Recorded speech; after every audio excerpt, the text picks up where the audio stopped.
Whether you're dreaming of becoming a lead teacher, stepping into your first director role, or leading a thriving childcare program of your own, you don't have to figure it out alone. Welcome to the Childcare Director's Chair, where leadership coach, speaker, co-author, and multi-center owner Erica Sakosio shares the wisdom she's gained from decades of leading successful early childhood programs and developing future leaders. Each episode is designed to help you use your voice, lead with confidence, build a positive workplace culture, and become the kind of leader your team is excited to follow. Expect real talk, big laughs, bold leadership truth, practical strategies, and the encouragement to believe in yourself every step of the way. Because when Erica teaches leadership, she's teaching what she's lived. The Child Care Director's Chair is proudly sponsored by Watch Me Grow, supporting childcare leaders with innovative technology that helps build stronger programs and stronger family connections.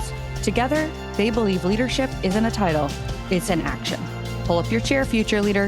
Here's Erica Sakosio. Hello, we have an amazing podcast for you. Welcome to the ECE Power Hour, a collaborative podcast series that brings together a panel of early childhood podcasters, educators, entrepreneurs, authors, advocates, and professionals to talk about education, life, leadership, growth, and honestly, everything in between. The ECE Power Hour is moderated by me, Erica Sakosio, the host of the Child Care Director's Chair podcast.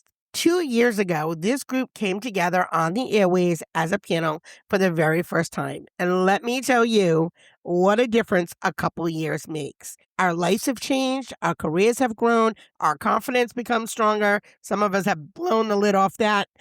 New doors have opened and unexpected opportunities have appeared. And sometimes we discover dreams that we didn't even realize we were allowed to have. So today's conversation is called The Evolution of an Educator. And as educators, we're constantly learning, growing, and adding new experiences to our professional toolkits. Every classroom, leadership role, family conversation, challenge, and season teaches us something new. We gain knowledge, we build relationships, and we collect stories that help educators who are coming up behind us. However, our evolution is not only professional, guys. There is something really powerful to be said about personal growth. And many educators reach a point when they start to ask themselves, like, what's next for me? And what else am I capable of? Or is there another way I can use my experience, my story, or my voice? And today, we're talking with educators who have dared to ask that question and found themselves the courage to answer the call. Some began writing books, some started podcasts, businesses, coaching programs, conferences, professional communities, and more. I don't want to tell you all the secret sauce, so I'm going to let the ladies start to introduce themselves. And here we go. I'm going to let the first one go. I'm going to ask you to say your name, maybe your current role, your location, and how long you've been in the field. So I'm just going to start just in the order, the way that you guys are on my screen. I'm going to start with my fellow friend from Rhode Island, Laura. Hi, thanks for having me, Erica. I'm so excited. I actually was not able to join 2 years ago, probably because of the chaos that I was in. As I was just starting my entrepreneur and homeschooling journey. So just being able to be here is a testament to, the way we've settled into our rhythms and things. So I'm Laura Shea, and my business is Little Stories That Stick, where we support educators, organizations, and caregivers to rethink how children learn to read and what literacy looks like in the classroom or in your living space. And let's see, I have been in the early childhood education field for 17, 18 years now. So, and I'm here in Rhode Island, right here with you. So, that's a little bit about me. Awesome. Next one to the mic is the one and only Carla Ward. Well, hi, everyone. I don't really know where to start, so let's start with Carla Ward. I've been in ECE for 22 years. I like to joke that I live, breathe, and bleed early childhood education. There isn't a lot I haven't done other than working with infants. You could not pay me enough to work with infants. They scare the daylights out of me. Kudos to anybody who works with infants. Like, you are so special. But 2026 has been a real year of growth for me. It's been one of those years where people are like, oh my gosh, like, it's happening for you. And especially because of the conversation we're having today, like I always like to point out to anybody listening that's like, oh my gosh, I'm not where these ladies are, is there is, like, if you think about an iceberg, like what we're really talking about today is everything that you're seeing above the surface. But there is so much blood, sweat, tears, phone calls to each other here. Like the number of people that even this year got voice notes from me when I wanted to quit, all of that is below the surface and we don't generally share that. And we might share some of that tonight. But what do I do?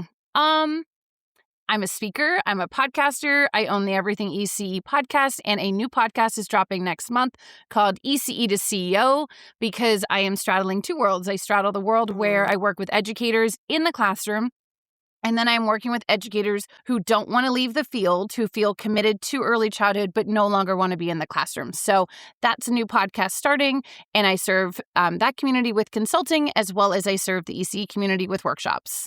It's probably the easiest way to explain what I do. Amazing. Next to the stage is my friend and another friend from Canada, Jamie. Hello, everyone. I'm Jamie Wagler. I host the Forgotten ECE and I run Miss Jamie Consulting. And when we talk about growth and these amazing ladies here, I am so excited that this 2026 has been the year that we've met almost everyone. And it's like in person. Sorry. Yes.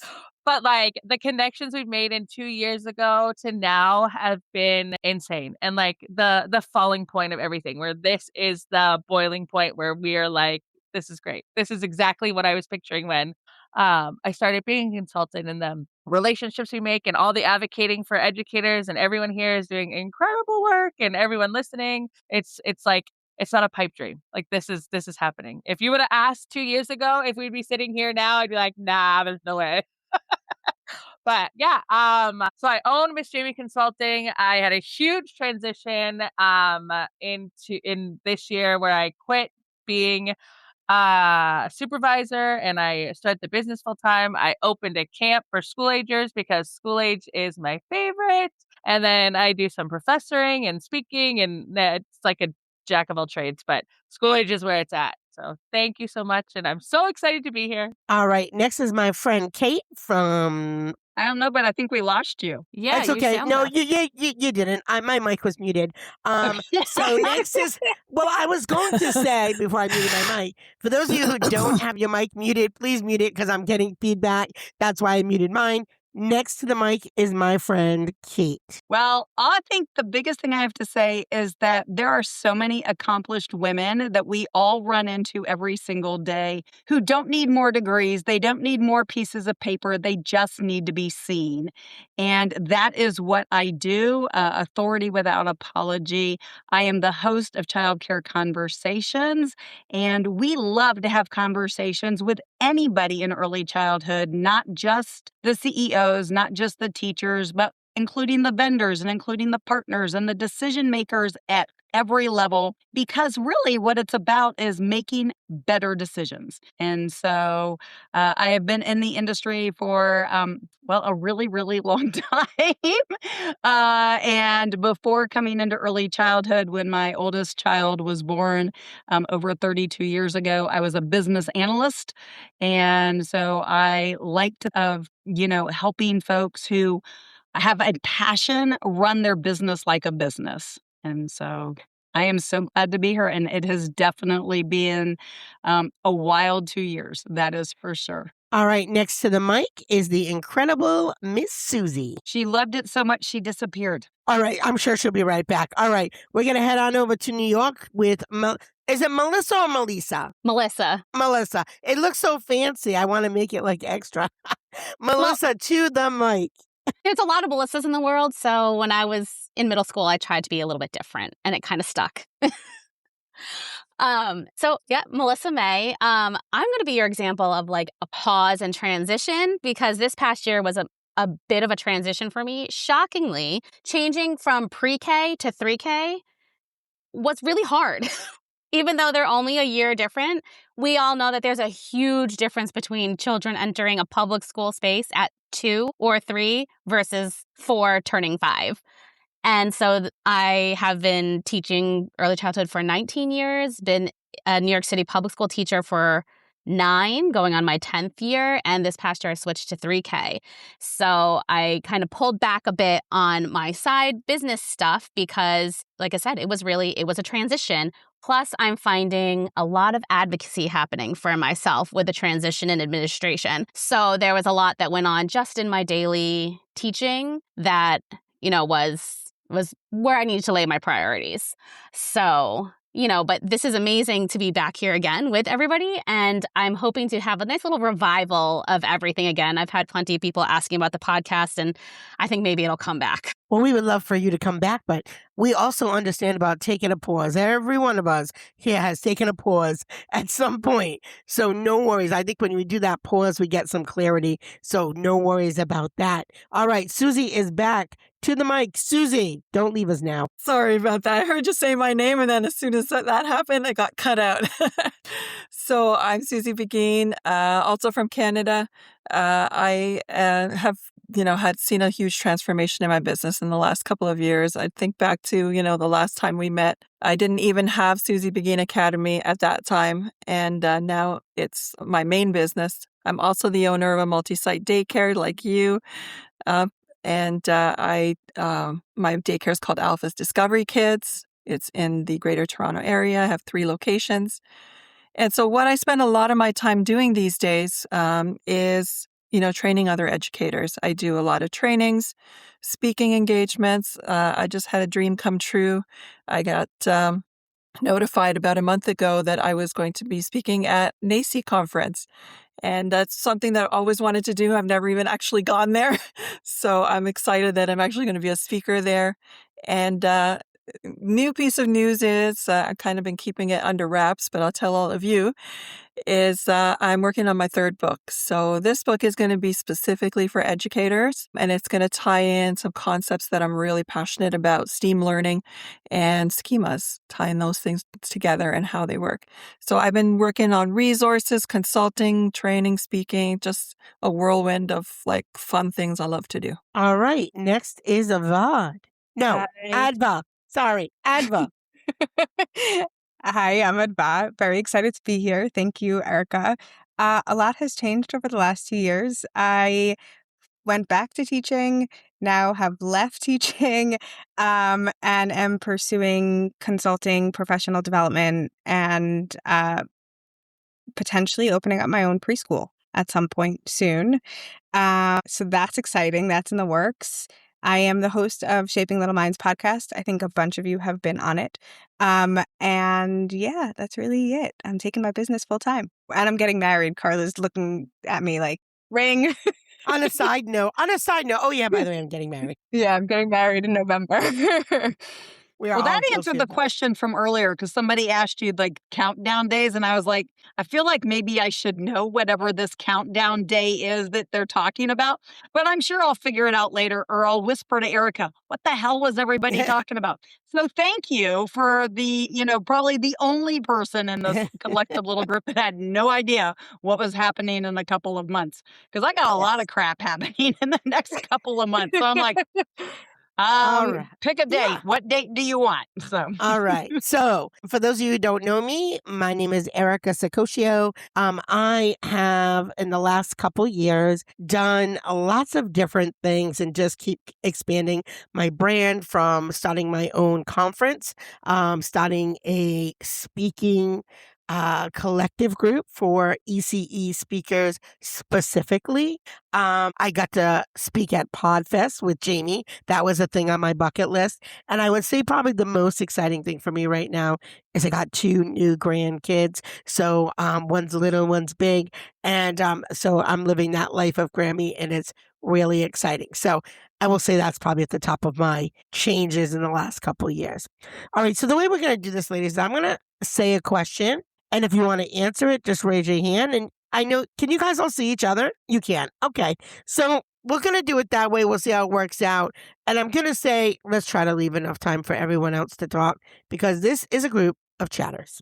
All right. Here is the first question. What was, or was there a specific moment, experience, frustration, or opportunity that made you realize that you wanted to make a change or add something new to your professional resume? So I'll say it again. Was there a specific moment, time, experience, frustration, or opportunity that made you realize that you wanted to make a change or add something new to your professional resume? This is a PG rated show, right? Well, it's going on everybody's podcast, so y'all can decide that. But we're going to start with Carla because her hand is up. All right. So I think for me, it was two things.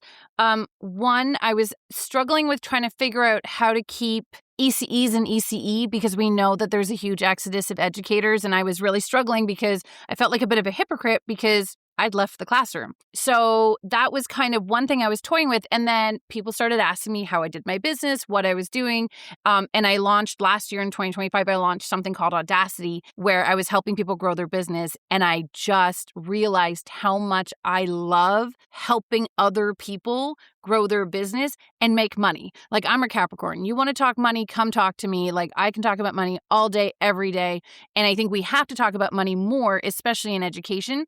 And so by doing that and realizing how much I love talking business, I figured out how to keep people in ECE while still serving the education field with, even if they didn't want to still be in the classroom, because we need educators teaching educators, even if they're not necessarily on the floor together. So that was my aha moment. I had my aha moment this year, and it's kind of opposite of what Carla just said.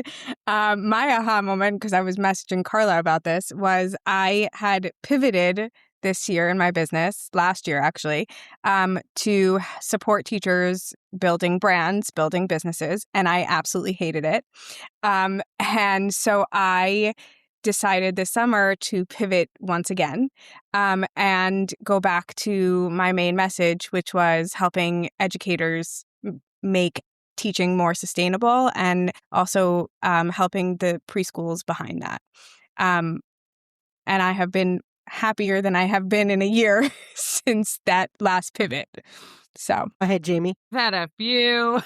So the first was just working in school age and loving school age so much, and then going to professional development that it's like, oh, they don't have any. It's all like, this is preschool. Also, I guess you can use it for school age. It was like, no, we deserve our own. So that's when I really started Miss Jamie Consulting and speaking about it and hearing other educators be like, oh my God, this is what we need, is people talking about school age. So that really took off, you're doing the right thing.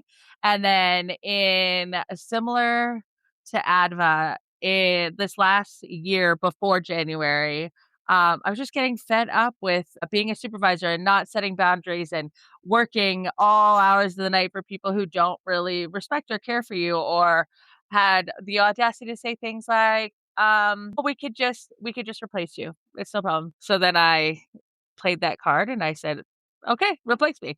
And it took 3 people. So, but it made me understand, this is what I'm here for. And I am actually going to work in September as a director at another place who actually has more people in their office, and they respect my time, and they already gave me a bonus because of the work that I've helped them do. And it's such a different thing. And now speaking to educators about also setting boundaries is like, yep, you know what? This is right. This is the switch you need. Do not stay for the people that don't respect you. You need people that know what you're doing and understand that what we're doing is phenomenal. Go ahead, Kate. I finally figured out how to say it in a PG fashion. It took me a while.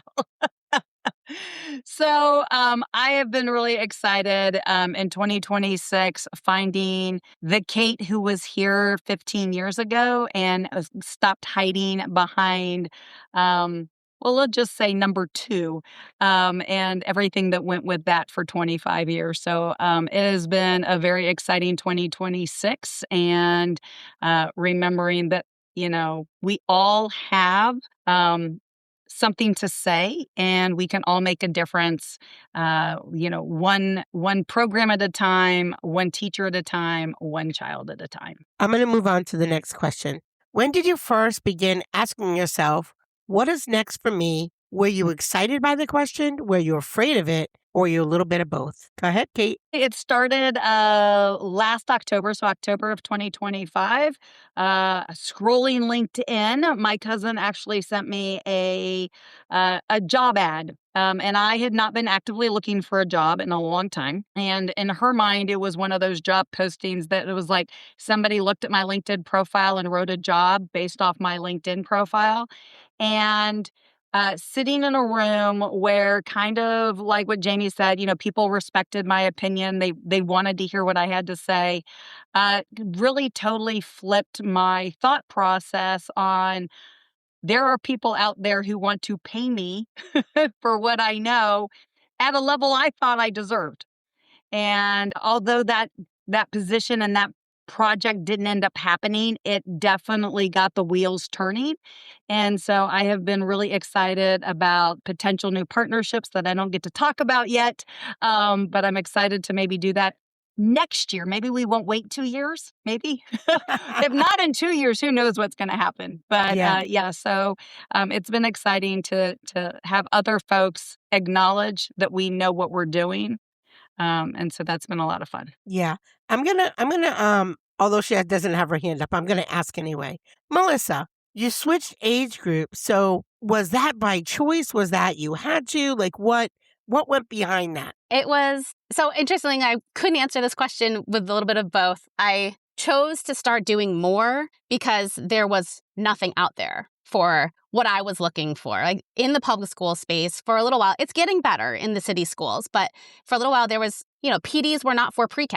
PDs are still not even really for 3K. The curriculums are not made for 3K. It's all a lot of push down. So for me, it was like, I've done a lot of research. I'm doing a lot of reading. I've met a lot of amazing people like you guys who think similarly. And I knew there needed to be more of that out there. And I have zero desire to be an admin. And so the only way to kind of move up out of the classroom in the city schools is to be a coach. And so when I switched grade levels, I was asked. I didn't know it was going to happen. We didn't know we were opening up a 3K. We've been putting in the application for many, many years. We didn't get the funding. And then it always comes through in like the middle of July or like, July, August. And I got one of those texts from my principal on like July 31st that was like, hey, are you around? Can we have a conversation? And I was like, ah! Right? Like, oh God, what did I do? It's been summer. I haven't done anything wrong. But then of course, gladly she followed it up with, don't worry, it's fine, I just want to talk. And as soon as she said that, I kind of knew. I was like, I bet you they're opening a 3K and she's going to ask me to do it because I'm also the only person in the building that has more than a single year in early childhood, at least early childhood in terms of the 5s and under. Yeah. So it was sort of natural. I was a little worried about it because just the way the city schools, it's like 2 people to like 15 little children. And I was like, that sounds really scary. Yeah. But we worked it out. It was fantastic. It was amazing. And I still miss pre-K a little bit, but I'm probably never going back unless something else happens and I'm asked to. Yeah. So sometimes that change, but think of how much too, when you mentor other people, how much you'll grow too and get from that opportunity. And in 2 years from now, who knows, you might be running your own coaching company right out of the school.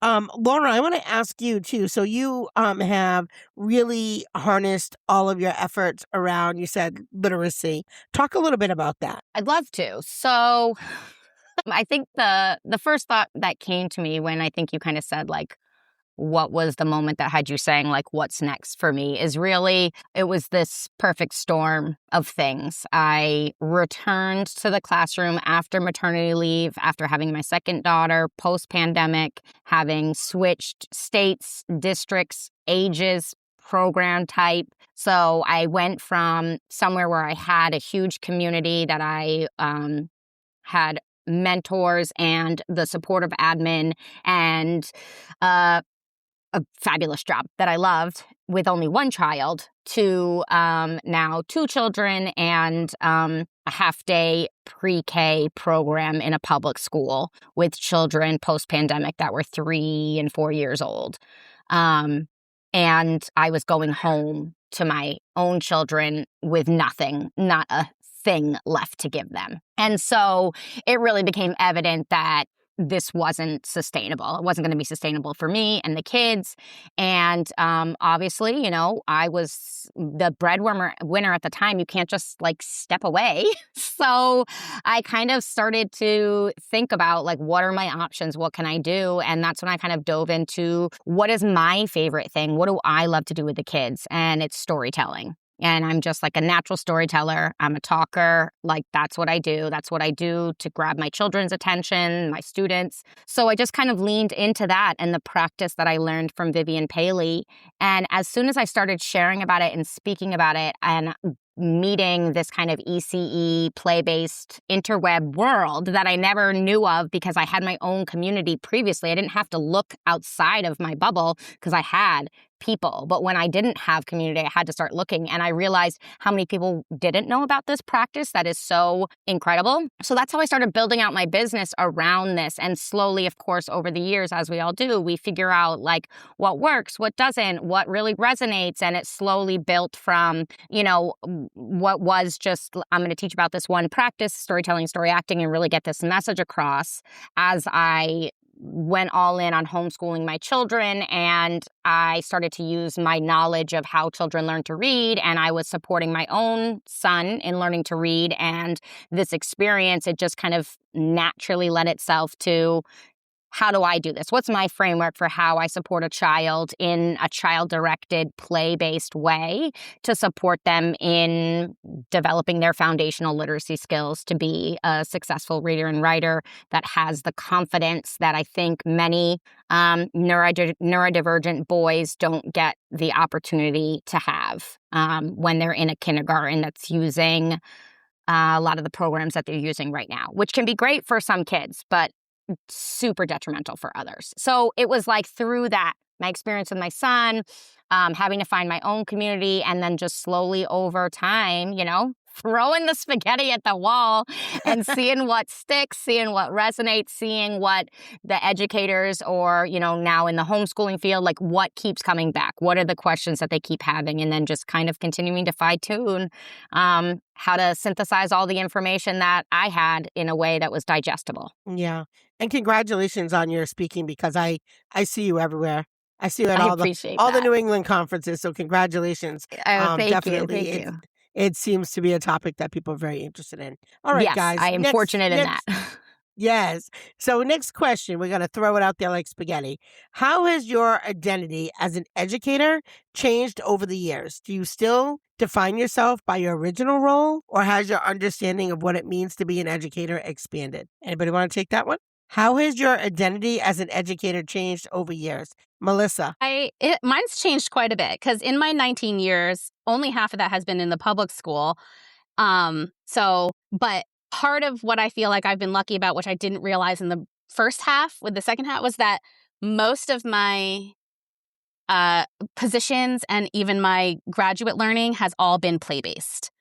I've been very lucky to work in Reggio-inspired spaces, and even in grad school, I worked in the childcare that was, as a grad student, or, getting paid part-time and earning some credits because grad school is expensive, in a very truly play-based childcare. So I've had a lot of time figuring that out, but then you enter the public school space and it's very different. But luckily I had a principal who supported me in that way. She hired me for those reasons and allowed me to find that identity within that space. And so just over time, it's changed into just a whole lot more confidence, right? Which I feel like teaching, you start out so you're like, I got this. And then you're like, holy crap, I don't got this. But you still kind of fake your way through. And then before you know it, it all just clicks. And I feel like at least that's the way it always was for me. And then suddenly it clicked, and I've been able to sort of find my identity as who I am now. And of course, it may be ever evolving. But, I feel like it shifts as you shift. And the biggest thing I've gotten out of mine is a whole lot of confidence. Yeah, I love that. And take it from the seasoned ladies here in the room. We will always be evolving. I am 55. I'll be 56 in a couple of weeks. And I promise you, I'm not even close to done. So, Susie, go ahead. I see your hand up. Okay, so you asked about, your identity as an educator. For me, being an educator in the classroom was a very long time ago. I'm probably around your age. I'm 55 as well. And, I still consider myself an educator first and foremost. And I like to talk about myself as an educator because I think it's important as a daycare owner to have that background, to know what, the educators go through. And have that, that practical knowledge, not just like, strategic, but you have like what it's like to be an educator in the classroom. But then I find now with my role of educating other educators, I'm still an educator. Like, and even my strategies, like using play-based learning in my workshops, like it's still, the same kind of stuff. You're using the same concepts. You're just using it for a different age group, right? So I still, really, I'm an educator in my heart. If I know something, I got to share it with someone else. I can't keep it in. I got to tell someone else. So that to me is a big part of my identity. Yeah. Carla, has your identity changed? So I didn't want to answer this question. I know. You know why I asked it? Wait, do you know why I asked it? Why? Who remembers our first podcast? Why? You don't remember? Oh, it was No, good. but now I'm worried that I'm going to like totally be a hypocrite and say something No. But do you remember I said, why can't all educators just be acknowledged as educators? And you were like, no, I want to be acknowledged as the ECE educator. yeah. I'm an early childhood educator. And I was like, You I'm mean sick like of our the hierarchy. group one? Yes, our group Oh, one. yeah. Girl, I remember that. Yes. That's why I asked. Yes. Oh, no, I remember that. Yes, because I will die on that hill. Is early childhood educators are the cream of the crop, first of all. Hello. But also, like, I don't want to be grouped in with high school teachers, not because anybody's better or worse, because high school teachers have a completely different skill set and completely different developmental minds in their classrooms compared to the early childhood educators working with 0 to 12, right? And then even then, you've got toddler, preschool, infant. Like I said, infant teachers, they are the cream of the crop because those are just the kindest people because no thank you. Different skill set for sure. Yeah. Different skill set. So I want to be known as an early childhood educator. That is what I do. It's what I am. It is part of my identity. But the reason I didn't want to answer the question is because I started at 19 and I was one hell of a confident 19-year-old. And so I don't feel like my identity has changed from that perspective because I know more, a hell of a lot more than I did 22 years ago. But I was still pretty confident at 19, and I probably shouldn't have been. Carla, I feel you because a lot of times when people are like, wait, I've always been confident. Like I've always been confident. I don't know why. I joke around and say I was born with way more confidence than one little Italian girl should have, but I was. But I feel like when I identify myself, what I find is interesting, and I don't know why I do it.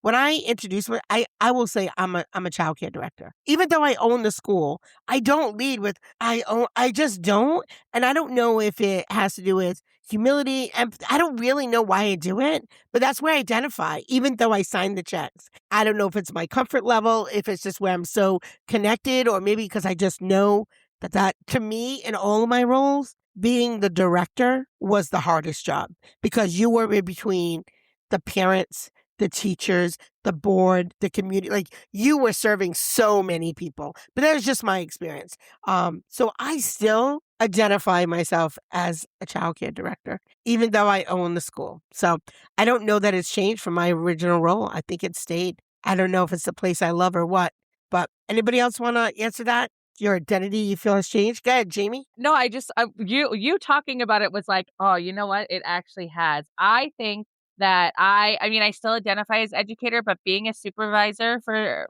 the 5.5 years that I was a supervisor, I felt less and less like an educator because I spent the days putting out mini fires. I spent the days talking to families, calming everything down.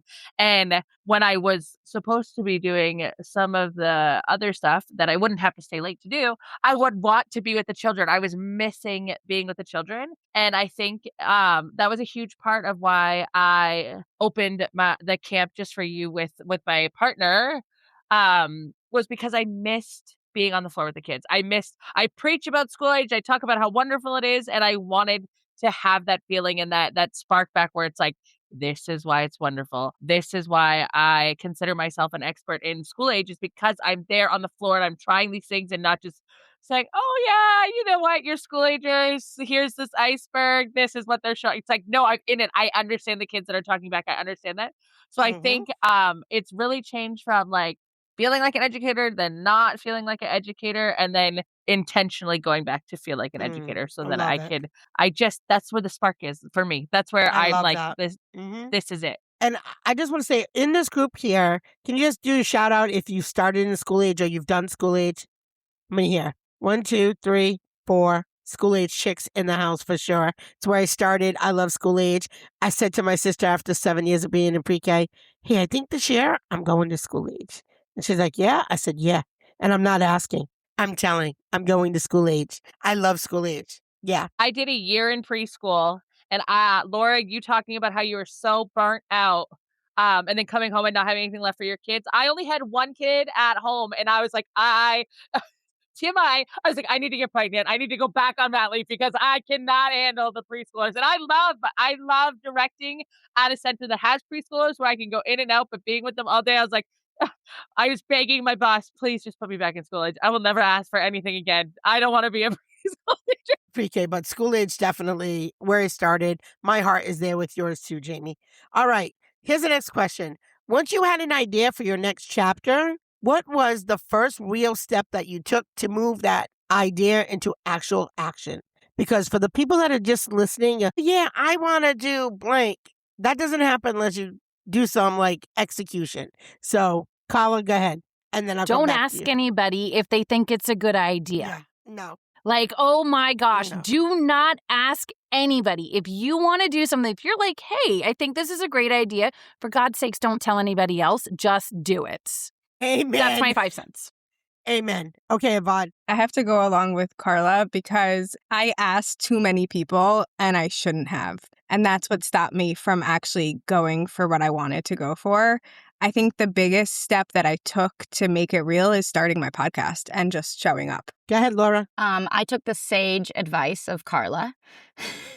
So we go back to, I remember I took a coffee call with her and I was in my classroom on like a lunch break or in between my 2 half-day programs, or maybe it was after school or whatever it was. And I was just like getting every nugget of information that I could from her on like, how can I do what you do? And so then I would touch in with her over time. And at some point, I can't remember what I was working or whatever, but what my next goal was to just get on more stages, right? To do more training, because that's what lights me up. And this idea of like identity shift has been really hard. Like the number of times I've cried over the years, because I never saw myself not being a teacher anymore, like a teacher of children. And it's very hard to identify with being a teacher now for me. Even though I teach educators and I teach my own children, it's just such a different capacity. But as soon as I'm doing a training, as soon as I'm on a stage, as soon as I'm on a Zoom call, coaching people through something or talking about something that I love, I'm like, oh, this is the same feeling. And so I've just have to keep leaning into that. So once I was like, I need to get on more, trainings, more stages. And she was like, just say that you do keynotes. Like, just put it there. It doesn't matter. Just say like keynote speaker and trainings. I'm like, sure. Yeah, I'll just put that there. And sure enough, like one day somebody saw something somewhere and just messaged me and they're like, you seem like the just right fit. It was a library was putting on a conference, an early childhood, early literacy conference for early childhood educators. And it was funded by the library. And the attendance was free for all early childhood educators. They got, 7-8 hours of PD, and it was all on early literacy. And they asked me to keynote. And it was like, and then once you do it once, it's like, okay, now I can like really say I'm a keynote speaker. Yeah. But it's like, she's like, just say that you are, even if you aren't, because you'll rise to the occasion. Yeah. Yeah. I was going to say, oh God, forget it. I was going to say something about that, but it has now passed my brain. So forget about it. So many educators have incredible knowledge, but they don't always feel confident sharing. What helped you believe that your experience, your voice, or your idea was valuable enough to share with others? Pause. Do not answer. Laura, what I was going to say was, even though you're not teaching in an individual classroom, the impact that you have has now multiplied, because now you are impacting not 20 children over a year, you are impacting 20,000 or more every year. So you are an educator, and you may not be the person who's implementing it to the children, but you are making sure it's implemented in classrooms all over, at least from where all over the East Coast. Now, I don't know if you've been further, you may have, but I know all over the East Coast, Laura Shea is doing her thing. So you are definitely making an impact on the children. So that was the thing that escaped my brain, but it was so Thank you. important. I wanted to share it. I Okay, appreciate that. of course. All right, let's go back. All right. Some of us are pretty confident in here, but maybe somebody will be willing to share. Maybe they weren't always feeling confident. Anybody in here that wasn't always confident out the womb? Jamie? Okay, Jamie, go ahead. Yeah, like high school self looking at me now would be like, there's no way. She does not stand on a stage and talk when she almost threw up talking in a public situation in class in front of like 12 people. But no, I think the first thing is once you do it, the first couple times, I mean, it's easy when you're passionate about what you're talking about. Like it feels like it free flows. But once you do it, and then the people and the impact, like you're talking about, comes back, and people are like, "You said exactly what I was thinking. I felt this way, and what you said was like so incredible." Then you're like, "See, I do know what I'm talking about," and that helps building it out. But then also meeting all of the incredible ladies here and all of the incredible educators that are pumping ECE up and pumping teaching up and really out there for children advocating, that helped build my confidence. I was like, you know what? This is exactly what I'm supposed to be doing, because you know what? There's other people that care too, and we're doing the right thing. And there's so much room for all of us, and building each other up is how we're going to take over the world. Okay. Amen. Amen to collaboration. Amen to collaboration. Okay, so this is for my authors here, because I know there's a few ladies here who have written a book. For those of you who have written or contributed to a book, what inspired you to become an author, and what surprised you most about writing and publishing process? I'll go to Adva and then Kate. I think for me, the reason I wanted to publish a book in the first place is because I saw the gap that was happening while I was teaching. So I was teaching in a twos classroom, and I saw the threes teacher struggling, not getting any support, not knowing what to do. Her co-teachers, unfortunately, were not the nicest about it. And my boss is not the best when it comes to teacher support, just as a general. And that's saying that lightly. And so I saw her really struggle, not get any support, not get any help, and end up get fired for the following year. And that kind of pushed me to be like, okay, there's definitely a gap. And the gap is really you move from college into the classroom and you don't have the skills that you need. You have a lot of theory. You don't have a lot of the skills that you need, which is why I wrote the book in the first place. Writing the book, honestly, was a process. I had lots of doubts about it selling, about actually knowing what I was talking about, because confidence definitely does not come naturally for me. I was not the confident educator. I came into the classroom feeling like I knew absolutely nothing, which probably is true looking back. But yeah, that was my experience. And I'm actually really happy that I did it, even through the fear of, oh my God, nobody's going to buy this. Kate, I know you want to talk about publishing since you do it all the time. Kate, share a little bit about writing a book. So, Or books, I should say, in your case. Books, plethora, like a library. I mean, I'm going to start with, I wrote my first book in 1993. I was in a totally different industry, and I wrote it as a speaker because I knew even then that the book was what I needed as an adult educator. So part of the reason I didn't answer that earlier question is that I would probably still to this day say I'm an adult educator before I'm anything else. And as an adult educator, I needed a way to validate at my very early 20s that I knew what I was talking about. So the book was my source. And that was in the day of old-fashioned self-publishing. And I had a couple thousand in my garage. And so the first book I wrote in ECE was kind of like Adva. It was a hole in the industry. And so we were teaching a course that we've now taught for over 24 years. February will be 25 years we've been teaching that course. And we wrote the book day one because previous versions of that book for that course was copies. Okay, we can all imagine copies of magazine articles is what people use to teach that content. And so we wrote from scratch. Literally, one of us was typing in one room and printing it 11 copies. And then the other person would teach on it. And then the next person would go write. And so you can also tell which chapter was written by which which person. One was full of narrative and the other one was a bunch of bullet points. And so we absolutely loved that. We published that book for the first time for the rest of the world in 2021. And now we have universities that use that book as textbooks. And so it definitely validated that, hey, we actually knew what we were doing.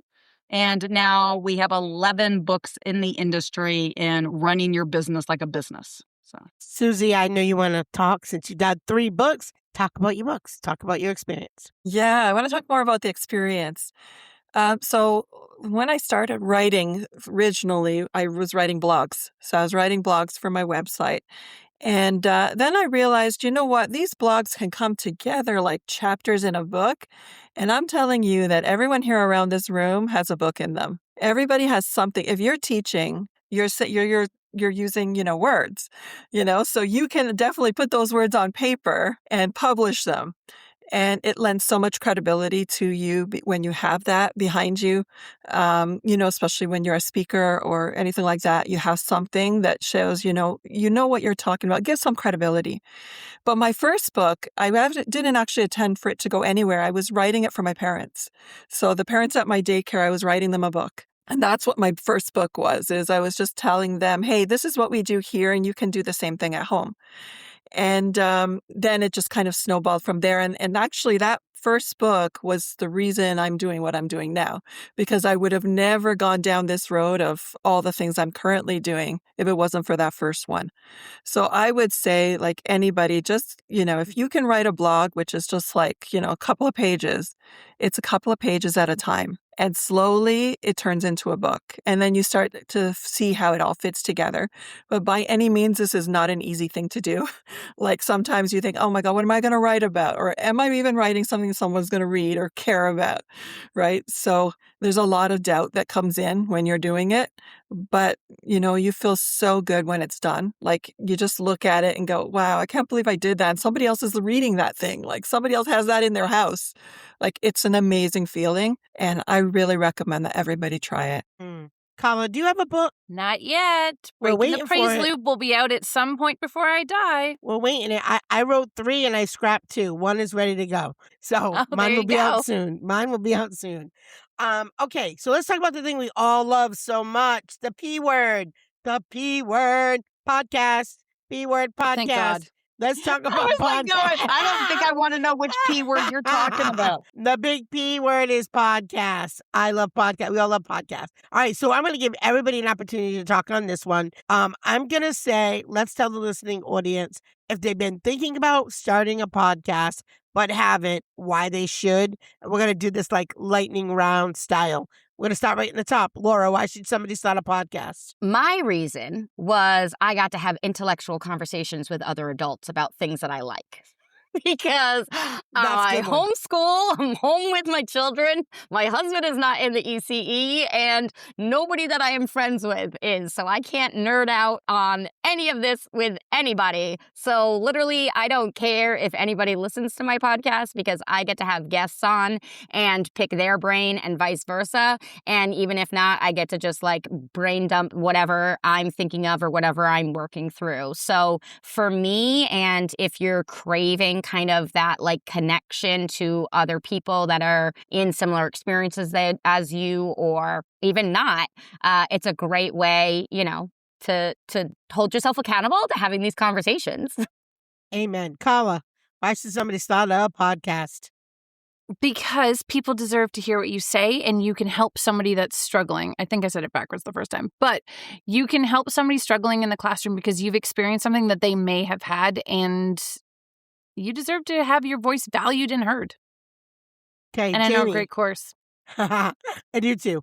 Jamie. Yeah, I would have to third that. I know a great course.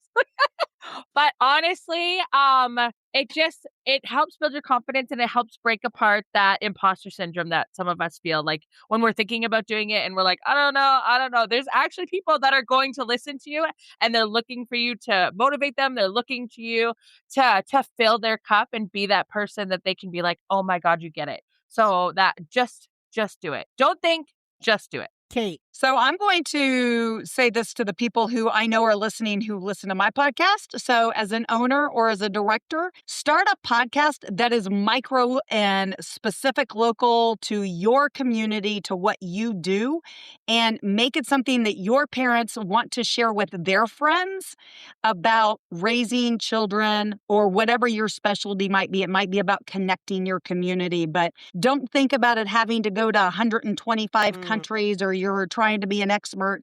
Think about making it hyper local and that it doesn't also have to go forever. You can have 12 episodes and they can become a blog and then they can become 12 chapters.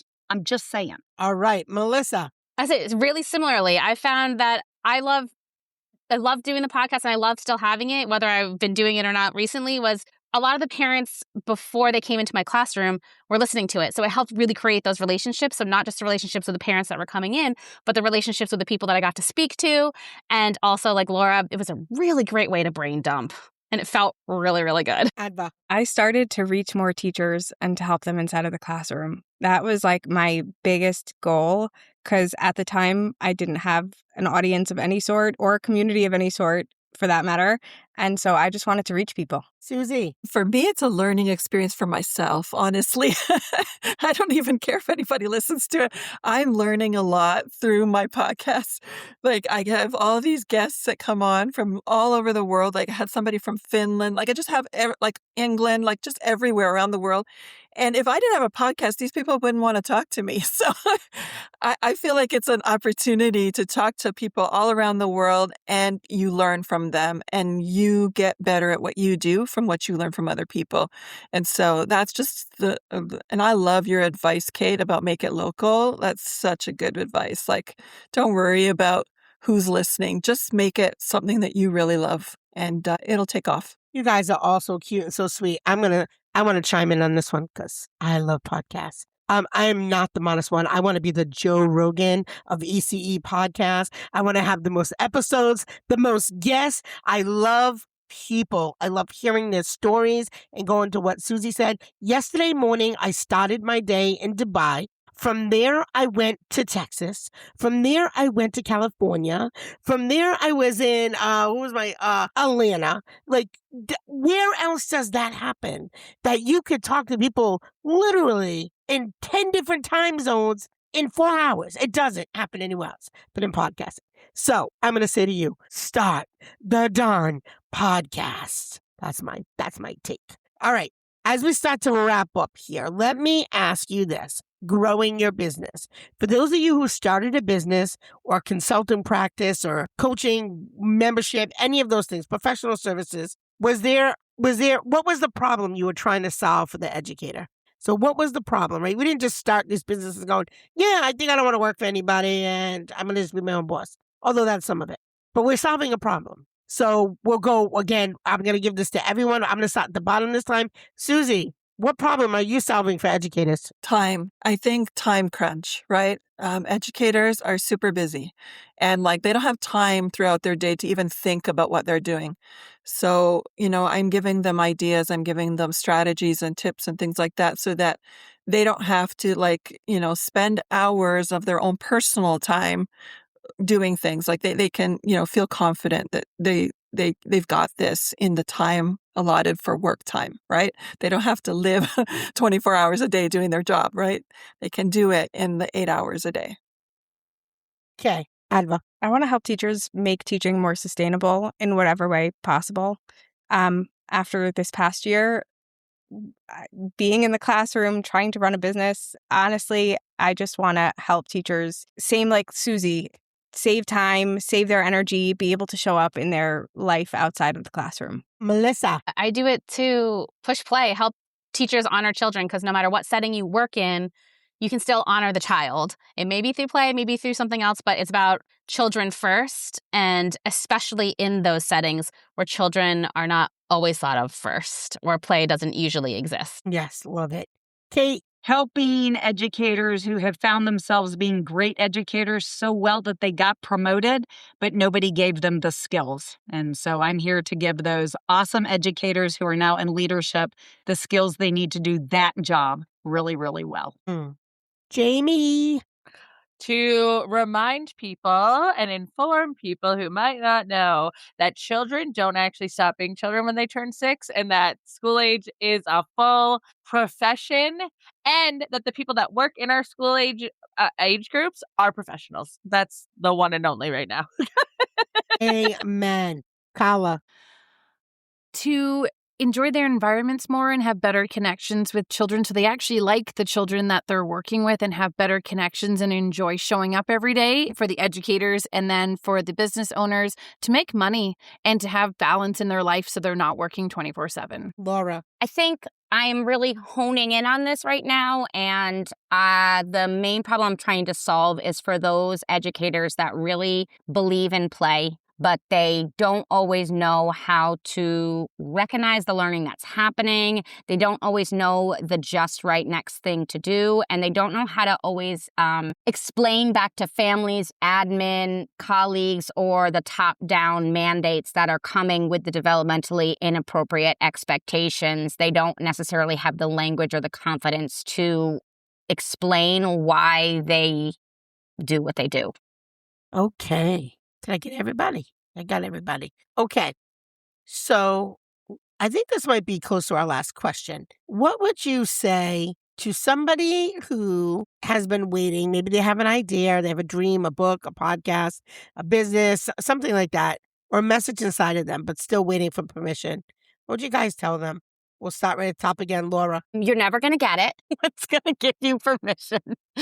You got to give yourself permission. And you got to just take whatever baby step that is for you. So for me, I could not leave the classroom and the job that I have had without knowing I had some type of stable income. And so I took a position doing VA work. So I took what I knew about starting a business and funnels and website design and all those things that I was figuring out for my own business. And I became somebody's VA so that I was still getting a regular paycheck because that was the step that I needed. I needed permission to have my nervous central nervous system slightly calmed, and then slowly, let go of that and then went all in. But, you got to give yourself the permission and figure out what the barrier is and take one step towards it. Okay, Carla. I'm reading a great book right now called Tiny Experiments. And so my thought is twofold. Is one, if you're thinking about starting a business, you probably don't need to take another course. But if you're looking for a great book, start with Tiny Experiments. But what it talks about is don't worry about the end game. Don't think, oh my God, I've got to make $60K at the end of the year. I need $100K at the end of the year. Start with, you know what? I'm going to do 10 podcast episodes in 10 weeks. I'm going to write one page every day for 30 days. Just pick one thing to be consistent about and build on that. When that's done, then do the next thing. Jamie. I'm going to say do it. Okay. As simple as that. I am I love doing a bunch of different things. I was diagnosed with ADHD a long time ago, and I would be bored out of my mind if I did the same thing every single day. So I have lots of jobs, but I think the thing that holds people back is they're afraid of failing, and you cannot succeed, as cliche as it is, without failing. So unless you try and unless you just put your foot in, even if you have to dip your toes and be like, I just want to see if this is for me, do it. There's no harm in trying. There's no harm in failing. The problem is when we don't try, we don't know. Kate. So there are 8 women on this podcast who need to be part of your mentor, your unofficial advisory board. Reach out to all of us, and chances are most of us will give you a resource or a connection. Not so much another class, but I think you need to have, whether they're your cheerleaders, whether they're your tribe, whatever term you use, it's more than mentors, it's more than a network, but find your people. That's good. Melysa. I mean, same as everybody else, but I guess the other thing I would say is be yourself. Nobody's you can't be somebody else. You're going to be you because that's what you're the best at. And that's what your people will come. If you build it, they will come. Mm-hmm. Susie. I'm going to say start before you feel ready. No one's ever going to give you the permission. You're never going to feel ready. You're never going to say, I got to take this course or I got to do that thing before I do that. None of that is going to matter in the end. You just got to start. So just start it, jump in with both feet. Do the financial things you have to do. Like Laura said, if you have to, feel confident financially to do it, but just start, even if it's small baby steps, do something, start something, and it will grow. And, you're going to get really addicted to it. You're going to want to keep doing it. All right, Adva. Don't look at what everyone else is doing. Focus on what you're doing and keep going. Because I feel like so many of us get distracted by who's doing what and how much further along they are than us. And instead, just focus on what you want to do and how you want to progress in that area. Yeah. I'm going to piggyback on what all the ladies said and going back to Kate's point. In the show notes, you will have all of the contact information for all of the ladies in this group. If you're a school age person, you want to talk to Jamie about school age, you find her. You want to start a podcast, go take Carla's Academy. If you're a public school teacher and you're working in pre-K and you're like, I'm losing my mind, maybe reach out to Melysa. I want to make her name so fancy. Or Susie for STEM, or Kate if you want to write a book, or Laura if you're looking for language and literacy, or if you're a teacher in the classroom and you trying to figure out how to not burn out, reach out to Avad. I'm going to say this. All of the ladies are here, as we said at the beginning. We did not start here, and we're not done, and you're not done. So start. That's all you have to do. Just start something, and I think find the thing that works best for you. There are some of us like Jamie. She's like, I've got ADHD and you might maybe do a lot of things at once. Or like Carla said, just take one thing, focus on that one thing. But just find the rhythm that works for you. We're all different, So today's conversation is really just a reminder that becoming an educator does not place us inside a professional box for the rest of our lives. We may begin as a classroom teacher, maybe an assistant, a director, family childcare provider, it doesn't matter, a trainer, a program owner, but our experiences can take us into so many different directions. We can become authors, host a podcast, and we hope you do, because podcasters are amazing. We can build businesses. We can advocate for change. There's just so much we can do. So do not put a lid on yourself and your growth. Your next chapter does not erase the work you've already done. It just builds upon it. So for every child you've taught, every team that you have led, and every challenge that you have survived, every lesson you've learned has prepared you for something. And the question is whether you will continue waiting for permission or whether you will give yourself permission for the next step. So that is it for today. Please check out everybody's podcast. Again, all the links will be below, and give these ladies some love. Thank you so much for tuning in. Girls, I could not love you anymore. Thank you so much. Thank you. Bye. Okay, hold on.